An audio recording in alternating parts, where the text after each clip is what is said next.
you know Utah, and I'm taking into perspective what we've already spoken about today. So I'm going to skip through some of my slides and kind of get to what I think is the most important thing we could talk about at the end of today, which is kind of what's next and what's this context and what we can all be doing about safeguarding for another pendulum swing. And I don't have the same optimism as my colleague, but I definitely think that we all can be a part of making sure that there's not more damage. So really quickly, I'm going to flip through these. Just a reminder, you're rock stars, Utah. You've had this incredible history of refugee movements and integration. And so this slide is just reminding you of that incredible history. I know sometimes you can be in the thick of it. My first job in refugee resettlement was a job developer. Shout out to the job developers. And you can be in that thick. I had 120 new folks every month at that moment that I had to find a job for. So my alone caseload. So it's a really intense job. And so shout out, but the history that you all sit in as you do that work, it's sometimes nice to just take that macro look. So just a reminder, I'm going to flip through this because I want to get to a little bit more of the conversation.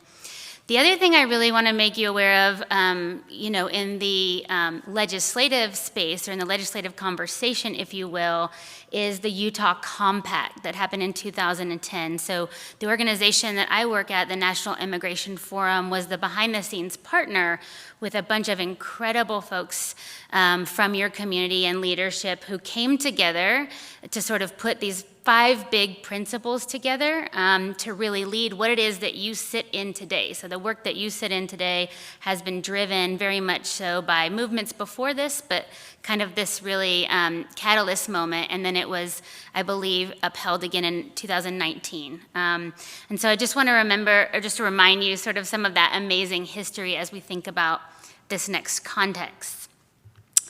And so as we think about the context, what I think is very important is to think about this 118th Congress, to think about what it is they are going to be focused on and not focused on, and how we can make sure that our work is very well positioned, both at the state level but at the federal level, in safeguarding for a pendulum swing and moving something constructive forward. So what I would like you to hear is that I think that's a completely economic message.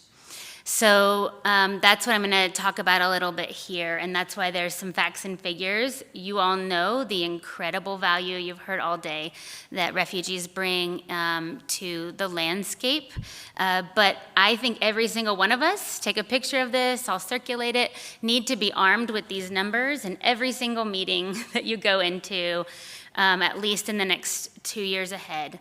So we know that this Congress is very fiscally oriented. So they're definitely going to be driving solutions to labor shortages, solutions to the inflation issues. Again, as a geeky economist, I do follow Fed chairs and their comments throughout the years. Chairman Powell came out at the end of last year. Did anybody catch those comments? Came out and said the number one solution to inflation is kind of the labor shortage, solving the labor shortage issue, and immigration policies are the number one blocker to that. That's huge. Fed chairmen never get in the policy lane in their comments and came out really publicly and sort of said, now you're strong-arming me right into raising the rates because we don't have enough workers to meet our supply challenges. So this Congress is going to be thinking workforce, labor, inflation, supply issues, and every segment along the supply chain. You know, we don't have the truck drivers, not just the folks to farm, but also the truck drivers. We don't have anyone along the way to make our supply chain issues better. And I shared with you earlier that fact and figure. So I would just really recommend, I definitely think appealing to the humanitarian perspective is something we can never lose, and I love that. So please don't hear me say anything different than that, but I think we have to be very much armed with this conversation, which is here's all that refugees give to the economy, and they give at a moment when we desperately need it. So these are some of the contributions. In Utah, nationally, just to orient you, because Utah is such an incredible leader and rock star, but to orient you into the national kind of landscape, here's a couple facts and figures. Refugees are 77% of refugees are working age in comparison to the U.S. population, which is 49%. I mean, these are the types of things that are really great to be having in those broad conversations and with the state and federal legislators that you might interact with. And this one is really, okay, so Sarah, close your ears.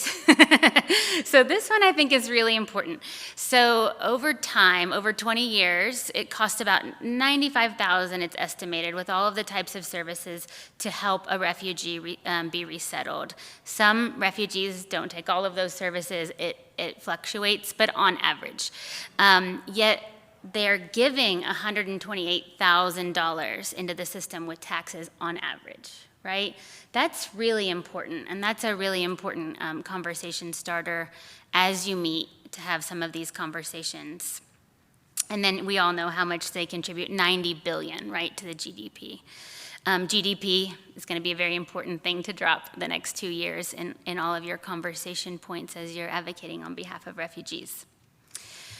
So what I want to say about that is not just how do you use these facts and figures if you're advocating, but I want us to think about also how we can broaden the proximity conversation we're having. So the Welcome Corps opportunity is amazing, and I think it's going to go really, really far in allowing native-born citizens or those who have naturalized to have that firsthand experience to really work on the cultural issues that we're having right now with refugees and immigrants, which, by the way, has been conflated over the last couple of years, and damage really has been done. But what we need to do is really broaden that conversation, broaden the really creative, additional kind of proximity opportunities. And engaging the business community is a really huge opportunity. Our organization actually runs a couple programs, but this is not an infomercial about them. I'm just using these as examples. But we engage the business community in making sure that we can offer services to the business community. One, to better immigrants and refugees, of course, in that process, but two, because it really gets them invested, right? Once they can point to this program that's happening within our own workforce, with our own colleagues, and then all of a sudden you're telling a story of a supervisor and a supervisee, maybe one is native born and one is a refugee, telling that story together can really help to motivate the company to then really weigh in, push in on the larger advocacy points, right? Or the larger initiatives to really support the movement and newcomers overall. So we have two, just by example, I want to share with you. One is called English at Work. We realized, and I was talking with some of my colleagues earlier today, we realized that the large corporations, many of you I know work with small and mid-sized businesses in your local communities as you're working on resettlement or ways that you support refugees.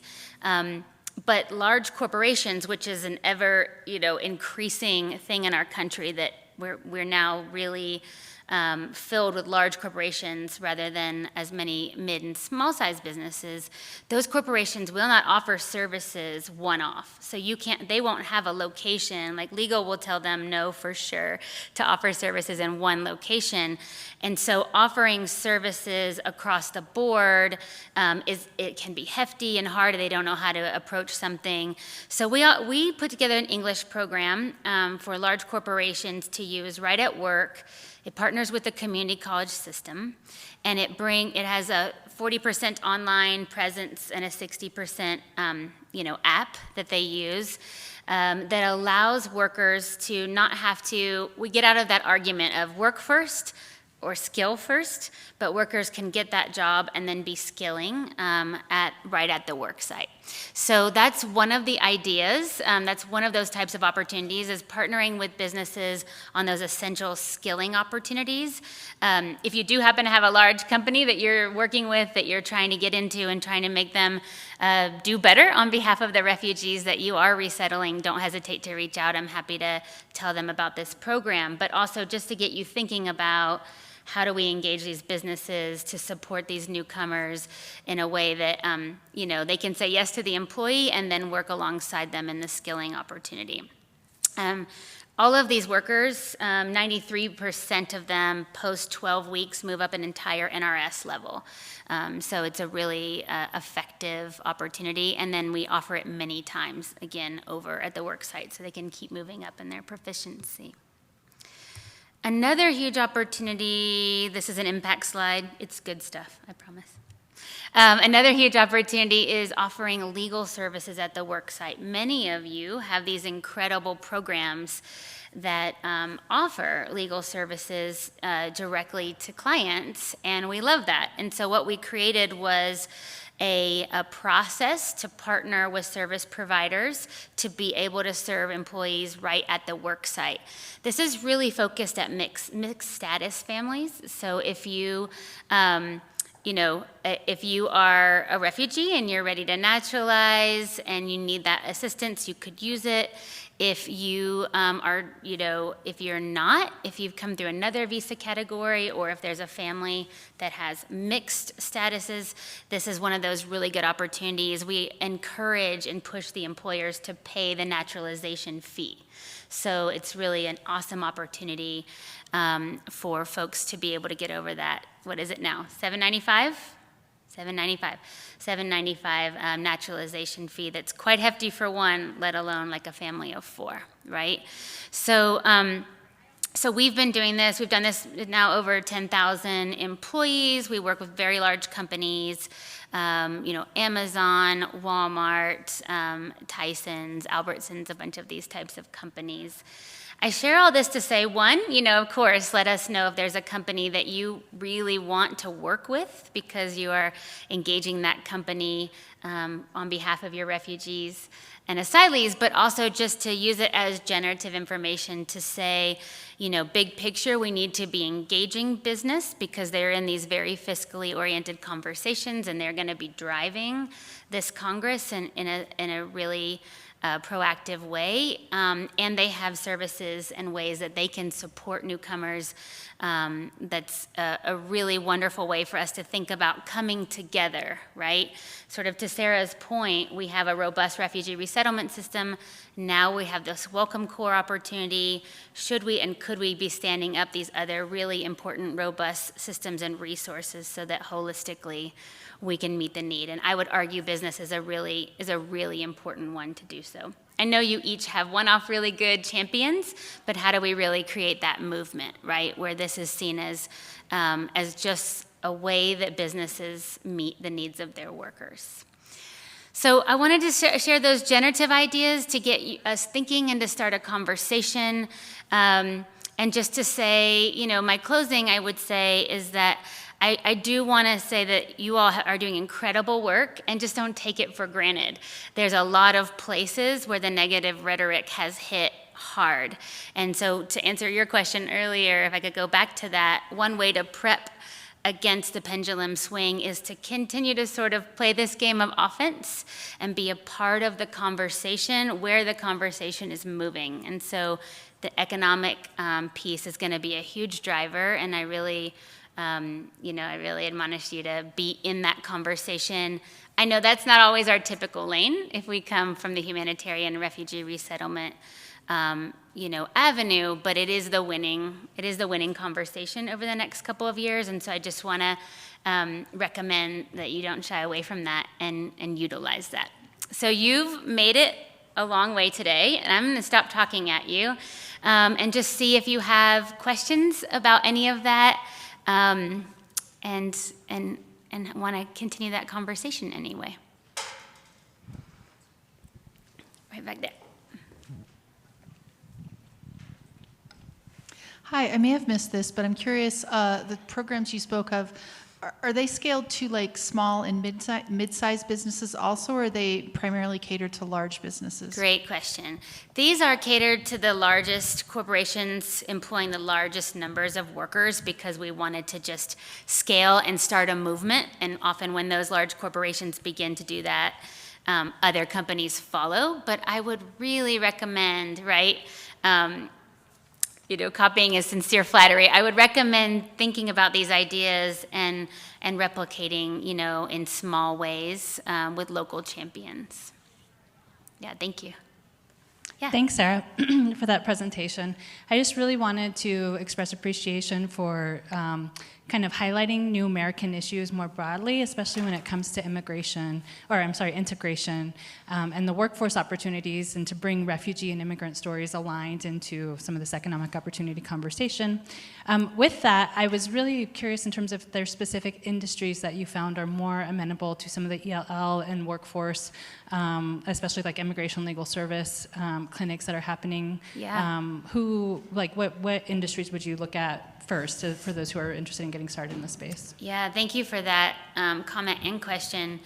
So I would have said a couple years ago, I would have rattled off like 4 industries, right? I would have said, healthcare, tech, ag, manufacturing, right? But I really have seen the landscape change a lot. The last 2 months, I've been invited to some private, fairly conservative business meetings where I was shocked to hear, I was one of 4 panels, but all the other panels kept turning back to immigration because of labor shortages. So I would say this is a moment. This is really a moment. I would drop the big I and the big R, if you will. So I would say let's stop talking about refugee and immigrant issues as we engage those conversations and talk workforce and talk labor and diverse workers and broadened pipelines of workers, right? So I think it's all industries. Tech is cutting. I live in the Bay Area. Tech is cutting, but national security contractors are snapping those folks up quickly. So and defense contractors. So I would just say every industry is hurting. Every industry has open positions.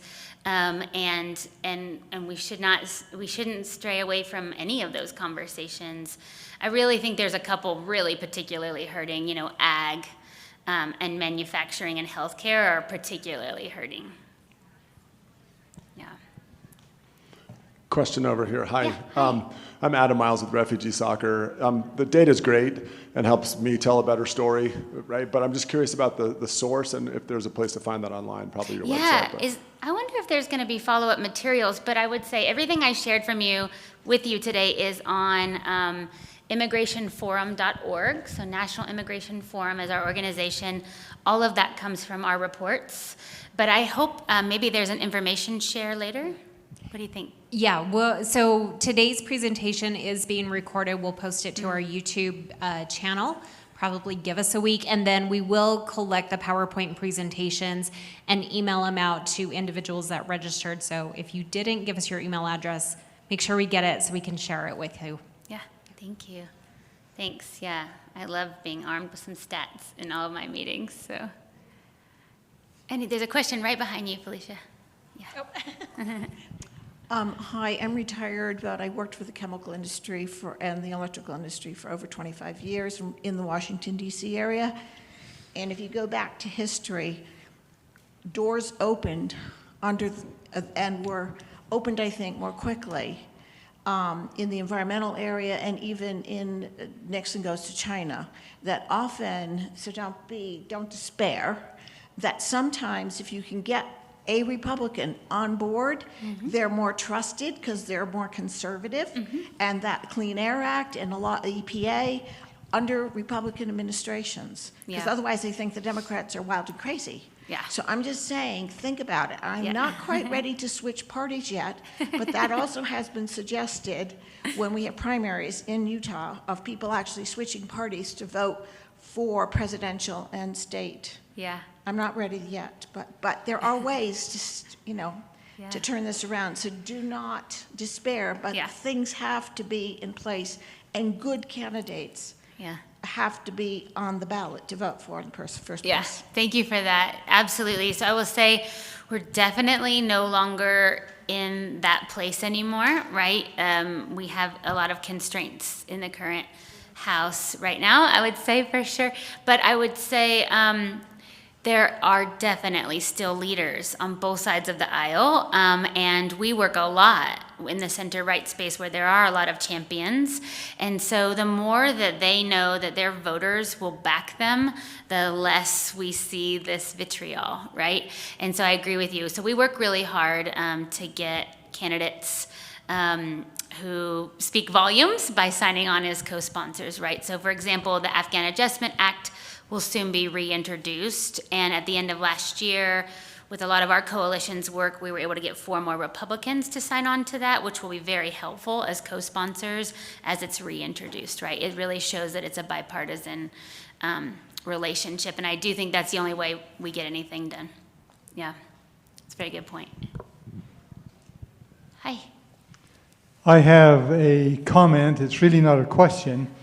My son is a construction contractor, and he would hire refugees and more immigrants, but they cannot get to work. They cannot get to the job site. It's not where public transportation is. So that's a problem I think that someone needs to address. Yeah, I know many of you are thinking about and caring about the driver's license opportunity. Many states have done that, and many more should. So I think you all, that's in your hands, and I think you can move that advocacy, and I agree. I think it should be a big area of focus. All right, there's one in the back, red shirt.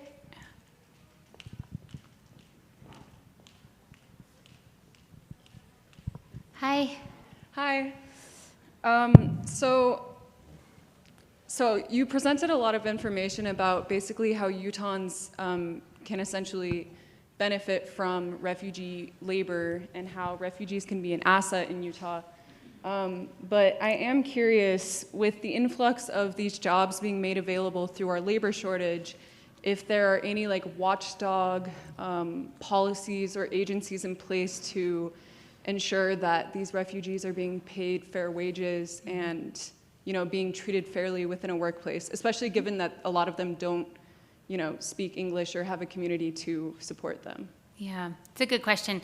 Maybe some of my other colleagues would want to jump in on that. I would say in general, having refugee status, big R, right, is in itself a bit of a protection, which is really lovely. You have a system of caseworkers supporting you. You have an infrastructure, and there's a whole lot of other categories of migrants that don't have that opportunity. There are definitely efforts that many of you could probably speak about, so I'm probably not the best one to answer the watchdog question. Would any of my other speakers like to? So Batar would like to? Yeah.